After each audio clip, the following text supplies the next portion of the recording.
સૌને મારા નમસ્કાર. ડૉક્ટર રમેશ કાલિયા યુટ્યુબ ચેનલમાં આપ સૌનું હાર્દિક સ્વાગત કરું છું. આપણે હવે દરેક સ્પર્ધાત્મક પરીક્ષા માટે વિદ્યાર્થીઓને ઘરે બેસીને ઓથેન્ટિક માહિતી મળી શકે તે માટે આપણે ચાવડા વંશ અને ત્યારબાદ સોલંકી વંશ અને વાઘેલા વંશની સિરીઝની શરૂઆત કરીશું. કારણ કે ઓથેન્ટિક માહિતી મળવી એ પણ બી જરૂરી છે. આ દરેક સિરીઝના દરેક વિડીયોની અંદર આપણે કઈ સ્પર્ધાત્મક પરીક્ષા માટે ઉપયોગી છે, પ્રશ્ન કેવી રીતે પૂછી શકે તો તેનો જવાબ કેવી રીતે આવી શકે, કેવા કેવા પ્રશ્નો પૂછી શકે, દરેક આ વિડીયોની અંદર આપણે સાથે સાથે જોતા જઈશું, જેથી કરીને વિદ્યાર્થીઓને સરળતાથી માહિતી મળી શકે. અને આજે આપણે ખાસ કરીને જોવાના છીએ ચાવડા વંશ. અને આજે ચાવડા વંશ રહેલો છે તે આપણે પાટણના ચાવડા વંશ વિશે જોઈશું. એટલે કે ઈસવીસન 747 થી ઈસવીસન 942 સુધીનો પાટણના ચાવડા વંશનો જે સમયગાળો રહેલો છે તે અંતર્ગત આજે આપણે માહિતી મેળવશું. પરંતુ પાટણના ચાવડા વંશ અંતર્ગત આપણે માહિતી મેળવીએ તે પહેલા પંચાસરની અંદર જે ચાવડા વંશની શાખા રહેલી હતી અથવા જે વનરાજ ચાવડાના પૂર્વજોનું ત્યાં સામ્રાજ્ય રહેલું હતું તે પંચાસરના ચાવડા વંશની માહિતી મેળવવી પણ ખૂબ જરૂરી ગણવામાં આવે છે. અને આ ચાવડા વંશ અંતર્ગત જે માહિતી આપણે મેળવીએ તેમાં સૌથી પહેલી વાત છે એ છે પંચાસરા જે રહેલું છે કે જ્યાં જય શિખરી ચાવડાનું સામ્રાજ્ય રહેલું છે. આ પંચાસરા ક્યાં આવેલું છે તો કે રાધનપુર નજીક. ક્યાં આવેલું છે? રાધનપુર નજીક પંચાસર આવેલું છે. ત્યાં ચાવડા વંશના જય શિખરીનું રાજ્ય રહેલું હતું. નાનકડું એવું હતું પરંતુ શક્તિશાળી રહેલું હતું. એક વખત બન્યું એવું કે આ રાજ્ય ઉપર ભુવડ, હા ભુવડ એ કોણ હતું તો કે કાન્યકુંજ. કાન્યકુંજ જે રાજ્ય રહેલું હતું તેને કનોજ તરીકે પણ ઇતિહાસની અંદર ઓળખવામાં આવે છે. તેને કનોજ તરીકે પણ ઓળખવામાં આવે છે અને તેની રાજધાની હતી ઉજ્જૈન. તેની રાજધાની ઉજ્જૈન હતી, જે સમય જતા માળવા તરીકે પણ ઓળખાતી હતી. આમ કાન્યકુંજ એટલે કે કનોજ રાજ્યના રાજા જે ભુવડ રહેલા હતા તેને પોતાના રાજદરબારની અંદર પંચાસર રાજ્યની એક પ્રશંસા, શક્તિશાળી અને ધૈર્યવાન રાજાની માહિતી મળી. અને એને એ પણ બી માહિતી મળી કે એનો જે રાજ્ય વિસ્તાર રહેલો છે એ રાજ્ય વિસ્તારની અંદર પંચાસર નામનું જે રાજ્ય રહેલું છે ચાવડા વંશનું, એ એક જ રાજ્ય એવું છે કે જેને આજ દિન સુધી ખાલસા કરવામાં આવેલું નથી. એટલે કે પડાવી લેવામાં આવેલું નથી. અને પરિણામ સ્વરૂપે આ કેવું શક્તિશાળી રાજ્ય રહેલું છે તેને એને જાતે તપાસ કરવા માટે એના અમાત્યને મોકલ્યા. અને ખરેખર સાચી માહિતી પ્રાપ્ત થતા કહેવામાં આવ્યું કે હા, આજ દિન સુધી પંચાસર નામનું રાજ્ય રહેલું છે તેને કોઈ શાસકો હરાવી શક્યા નથી. પરિણામ સ્વરૂપે કાન્યકુંજના રાજા જે ભુવડ રહેલા છે તે પોતે વિશાળ લશ્કર સાથે પંચાસર ઉપર આક્રમણ કરે છે. અને જે આક્રમણ થાય છે તેની સાથે આ પંચાસર રાજ્યના રાજા જય શિખરી ચાવડા રહેલા છે તે પણ એનો સખત સામનો કરે છે. પરંતુ અંતે એનો જે કિલ્લો રહેલો હતો રાજ્યની અંદર લશ્કર માટે જે અલગ અલગ જીવન જરૂરિયાતની ઉપયોગી અથવા શસ્ત્રોની જરૂર પડે તે મળી શકવાના ન મળી શકવાના કારણે એ લાંબા સમય સુધી યુદ્ધમાં ન ટકી રહ્યા. અને પરિણામ સ્વરૂપે આ જય શિખરી રહેલા છે તેમનું આ યુદ્ધની અંદર અવસાન થાય છે, તેની હત્યા કરવામાં આવે છે. આ જય શિખરી ચાવડા રહેલા છે તેનું રાજ્ય જે પંચાસરા રહેલું છે, અહીંયાથી તેમનો ચાવડા વંશ રહેલો છે તે પંચાસર રાજ્ય અંતર્ગત ત્યાં અટકી જાય છે. પરંતુ સમય જતા તેના દીકરા જે વનરાજ ચાવડા રહેલા છે તેને પંચાસરની જગ્યાએ તેને પાટણની અંદર પોતાના રાજવંશની સત્તાની સ્થાપના કરી હતી અને ત્યાંથી જે આખો વંશ જે ચાલ્યો તે વનરાજ ચાવડાના ચાવડા વંશની સત્તા અંતર્ગત આજે પણ ઇતિહાસની અંદર અને પાટણની રાજધાની તરીકે એક ઐતિહાસિક રાજધાની તરીકે મૂલવવામાં આવે છે. તો જોઈએ કે આ જે ચાવડા વંશની જે માહિતી રહેલી છે તે આપણને રત્નમાલા નામનો ગ્રંથ રહેલો છે. આ રત્નમાલા નામનો જે ગ્રંથ રહેલો છે તે હિન્દી ભાષામાં આલેખિત થયેલો છે અને કવિ કૃષ્ણ રહેલા છે, કવિ કૃષ્ણ રહેલા છે તેમના દ્વારા રત્નમાલા નામનો ગ્રંથ આલેખિત થયેલો છે. તેમાંથી આપણને માહિતી મળશે. ત્યારબાદ પ્રબંધ ચિંતામણી નામના ગ્રંથમાંથી આપણને માહિતી પ્રાપ્ત થાય છે. આ પ્રબંધ ચિંતામણી નામનો ગ્રંથ મેરુતુંગ દ્વારા જૈન ધર્મના સૂર્ય હતા આચાર્ય મેરુતુંગ દ્વારા આલેખિત થયેલો પ્રબંધ ચિંતામણી નામનો જે ગ્રંથ રહેલો છે તે ગ્રંથમાંથી આપણને માહિતી પ્રાપ્ત થાય છે. શું એમાં ઉલ્લેખ કરવામાં આવ્યો છે? તો કે જય શિખરી જ્યારે ભુવડની સામે યુદ્ધ લડી રહ્યો હતો ત્યારે તેને એમ લાગ્યું કે હવે આ યુદ્ધ જે રહેલું છે તે ભુવડ નામના પક્ષ તરફ જઈ રહ્યું છે. પરિણામ સ્વરૂપે આ જે એ સમયગાળા દરમિયાન એના જે પત્ની રૂપસુંદરી રહેલા હતા તેને અને એના શાળા જે રહેલા છે તેમને યોગ્ય સલામત જગ્યાએ તેમને ખસેડી દેવામાં આવે છે અને પરિણામ સ્વરૂપે જે માતા સુંદરી અને મામા સુરપાળ જે રહેલા છે તેઓ જંગલની અંદર સલામત સ્થળે તેઓ પોતાનું જીવન નિર્વાહ ચલાવે છે. અને આ જ્યારે યુદ્ધ થયું તે સમયગાળા દરમિયાન જે જય શિખરીની પત્ની અને વનરાજ ચાવડાની માતા એ ગર્ભવતી હતી અને પરિણામ સ્વરૂપે તેમને વનમાં, વન એટલે જંગલ, વન એટલે જંગલ, વનમાં એક પુત્રને જન્મ આપ્યો હોવાના કારણે તેનું નામ પાડવામાં આવ્યું હતું વનરાજ ચાવડા. આ એના મામા સુરપાળ જે રહેલા છે તેમના દ્વારા અને માતા રૂપસુંદરી રહેલા છે તેમના દ્વારા તેનો ઉછેર કરવામાં આવ્યો હતો. સૌથી વધારે મહત્વની બાબત એ રહી છે એના મામા જે સુરપાળ રહેલા છે તેમને તીરકામઠા કેવી રીતે ચલાવવા, ભાલાબાજી કેવી રીતે શીખવી, અશ્વ કેવી રીતે ચલાવવું, એ દરેક જે વસ્તુ રહેલી છે તેનાથી પારંગતતા અપાવવા માટે મામા સુરપાળ રહેલા છે તેમનું મહત્વનું યોગદાન રહેલું છે. હવે જૈન શાસ્ત્રો રહેલા છે તેની અંદર એવું કહેવામાં આવ્યું છે કે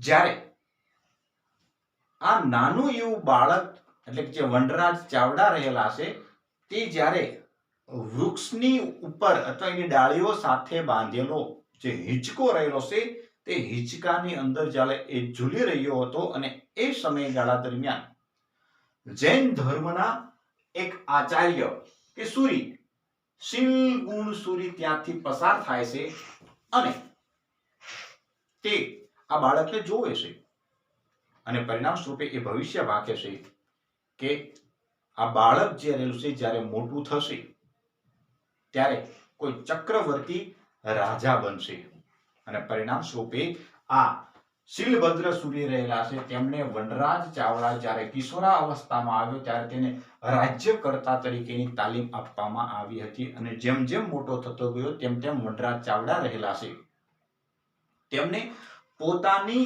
એક યુવા અવસ્થા રહેલી છે તેની એક ટોળકીઓ તૈયાર કરી હતી અને એ જે ટોળકીઓ જે તૈયાર કરી હતી તેમાં અણહિલ ભરવાડ, ચાપોવાણીઓ અને ભીલ લોકોનો તેને સહકાર પણ મેળવ્યો હતો.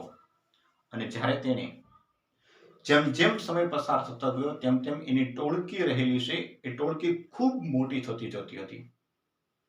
હવે સમય એવો આવ્યો કે એને પોતે સત્તા સ્થાપિત કરવા માટેના પ્રયત્ન કર્યા અને પરિણામ સ્વરૂપે આ વનરાજ ચાવડા રહેલા છે તેને પાટણને ચાવડા વંશની રાજધાની તરીકે પસંદ કરી હતી.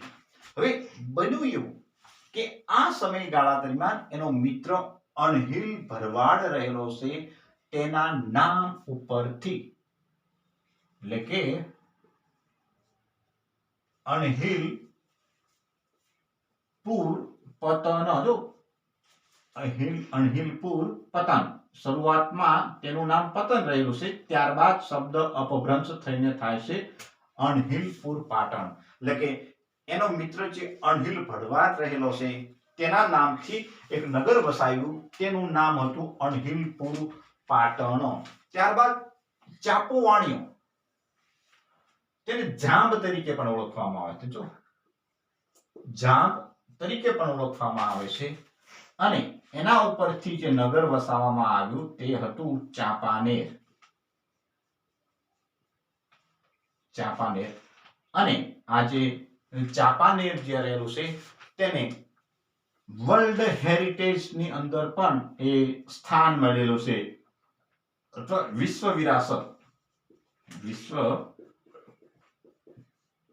વિરાસતની અંદર પણ તેનું સ્થાન મળેલું છે. જે ગુજરાતની 4 સાઇટો રહેલી છે એમાંની એક એટલે ચાંપાનેર રહેલું છે. આ વિશ્વ વિરાસતની ગુજરાતની જે 4 સાઇટો રહેલી છે તેના અંતર્ગત પણ આપણે આ YouTube ની અંદર એ વિડિયો સરસ મજાનો યાદ રાખવા માટે બનાવેલો છે.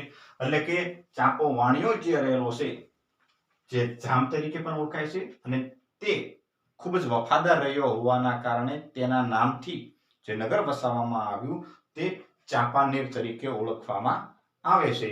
જે વિશ્વ વિરાસતની અંદર પણ તેને સ્થાન મળ્યું. એટલે ભીલ લોકો જે રહેલા છે જંગલની અંદર વસવાટ કરતા જે ભીલ લોકો રહેલા છે તેમને પણ વનરાજ ચાવડા રહેલા છે તેમને સત્તા સુધી પહોંચાડવા માટે અથવા પાટણની ગાદી સુધી પહોંચાડવા માટે અમૂલ્ય યોગદાન આપેલું છે. હવે બન્યું એવું કે જ્યારે પાટણને ચાવડા વંશની રાજધાની તરીકે જ્યારે પસંદ કરવામાં આવી અને એ સમયગાળા દરમિયાન વનરાજ ચાવડાએ પોતાની માનીતી બહેન શ્રીદેવી ના હાથે તેને તિલક કર્યું હતું અને પાટણના શાસક તરીકે તેને સત્તા સંભાળી હતી. સૌથી ઇમ્પોર્ટન્ટ વસ્તુ એ રહેલું છે ભલે કદાચ વનરાજ ચાવડાએ લોક ઉપયોગી કાર્ય એટલા બધા ન કર્યા હોય પરંતુ સ્થાપત્ય કલાની દ્રષ્ટિએ તેમણે જે કામગીરી કરી છે સૌથી ઇમ્પોર્ટન્ટ વસ્તુ રહેલું છે પાટણમાં એમને પંચાસરા પારસ્વનાથ ભગવાનનું દેરાસર બંધાવ્યું. જો તેમને શા માટે તો કે એને રાજગાદી સુધી પહોંચાડવા માટે જેમને રાજકર્તા તરીકે સારા સિદ્ધાંતો જેને શીખવ્યા હતા તે હતા શીલભદ્રસુરી અને એમના કહેવાથી પાટણની અંદર પંચાસરા પારસ્વનાથ ભગવાનનું દેરાસર બંધાવ્યું હતું અને આ પારસ્વનાથ ભગવાન જે રહેલા છે તે જૈન ધર્મના 23માં તીર્થંકર રહેલા છે અને તેમણે સત્ય, અહિંસા, અસ્તેય અને અપરિગ્રહ આ 4 સિદ્ધાંતો જૈન ધર્મની અંદર આપેલા છે. પણ તો કે પારસ્વનાથ ભગવાને એટલે કે જૈન ધર્મના જે 23માં તીર્થંકર પારસ્વનાથ ભગવાન રહેલા છે તેમનું દેરાસર પાટણ ખાતે બંધાવ્યું હતું અને ઈસવીસન 806માં જે ઉંમરના કારણે વનરાજ ચાવડા રહેલા છે તેનું અવસાન થયું હતું અને તેમના અવસાન થયા બાદ તેના પુત્ર યોગરાજ અને તેના પુત્ર ક્ષેમરાજ એ પાટણની ગાદી ઉપર આવ્યા હતા અને વિશેષ એના પછી પણ શાસકો આવેલા છે. હવે પછીના વિડીયોની અંદર ચાવડા વંશના ક્રોનોલોજી પ્રમાણે કયા કયા શાસકો આવ્યા એને એકદમ સરળ રીત મસ્ત ટ્રીક સાથે આપણે વિડીયો ઉતારશું પરંતુ એ સિવાયના જે શાસકો રહેલા છે તેની ક્યાંય ઇતિહાસમાં એટલી બધી ખાસ માહિતી મળતી નથી. પરંતુ જે સામંતસિંહ ચાવડા રહેલા છે તે પાટણના ચાવડા વંશના શાસક રહેલા હતા, જે ચાવડા વંશના છેલ્લા રાજા ગણવામાં આવે છે. અને સૌથી મહત્વની વસ્તુ એ છે એના ભાણેજ મૂળરાજ રહેલા છે તેના દ્વારા તેમની ઈસવીસન 942 ના સમયગાળા દરમિયાન હત્યા કરવામાં આવી હતી. અને પાટણમાં ચાવડા વંશનો અંત આવે છે અને નવા વંશની અથવા નવા યુગની શરૂઆત છે એ થાય છે. અને તે યુગ રહેલો છે એ છે સોલંકી વંશ તરીકે ઓળખવામાં આવે છે. અને ત્યારબાદ આપણે સોલંકી વંશ વિશેષ માહિતી આપણે ત્યારે સામંતસિંહ ચાવડા વિશે આપણે જોઈશું, જ્યારે મૂળરાજ સોલંકી વિશે આપણે અભ્યાસ કરીશું ત્યારે. એટલે કહેવાનો મતલબ એ રહેલો છે કે 942 પછીનો જે સમયગાળો રહેલો છે તે છે સોલંકી યુગ. સૌથી મહત્વની વસ્તુ છે કે ચાવડા વંશના સમયગાળા દરમિયાન ખંભાત અને ભરૂચ નામનું મુખ્ય બંદરો રાષ્ટ્રીય અને આંતરરાષ્ટ્રીય વ્યાપાર માટે ખૂબ જ ઇમ્પોર્ટન્ટ ગણવામાં આવતા હતા. અને ત્યારબાદ છે આ વડનગર અને અણહિલપુર પાટણ રહેલું છે તે વિદ્યાના મુખ્ય કેન્દ્રો તરીકે પણ ઓળખવામાં આવે છે. આ ભરૂચ અને ખંભાત નામનું જે બંદર જે રહેલું છે એ પણ એટલું જ ઇમ્પોર્ટન્ટ ગણવામાં આવે છે. અને આ ભરૂચને જે પ્રાચીન સમયગાળા દરમિયાન ભૃગુ કચ્છ તરીકે પણ ઓળખવામાં આવે છે, જ્યારે વડનગરને એ ચમત્કારપુર તરીકે પણ ઓળખવામાં આવે છે અને આનંદપુર તરીકે પણ ઓળખવામાં આવે છે.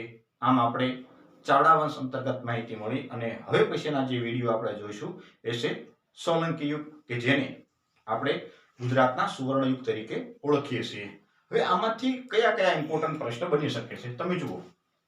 એક ઘણી વખત બુક અથવા એના લેખકના નામ અને જોડકા પૂછતા હોય છે. તો રત્નમાલા નામનો ગ્રંથ કોણે લખ્યો હતો? તો કે કવિ કૃષ્ણ નામના એ વિદ્વાને લખ્યો હતો. જ્યારે પ્રબંધ ચિંતામણી, આ તો વારંવાર પ્રશ્ન પૂછાયેલો છે, કોણે લખેલું છે? તો કે આચાર્ય મેરુતુંગે લખેલું છે. ચાવડા વંશની પાટણની અંદર કોણે સ્થાપના કરી હતી? તો કે વડરાજ ચાવડાએ કરેલી હતી. બીજું જે ઇમ્પોર્ટન્ટ રહેલું છે કે અણહિલ ભરવાડના નામ ઉપરથી કયું નગર વસાવવામાં આવ્યું હતું? તો કે અણહિલપુર પતન અથવા પાટણ વસાવવામાં આવ્યું હતું. ચાપો એનો મિત્ર, એના નામ ઉપરથી કયું વસાવવામાં આવ્યું?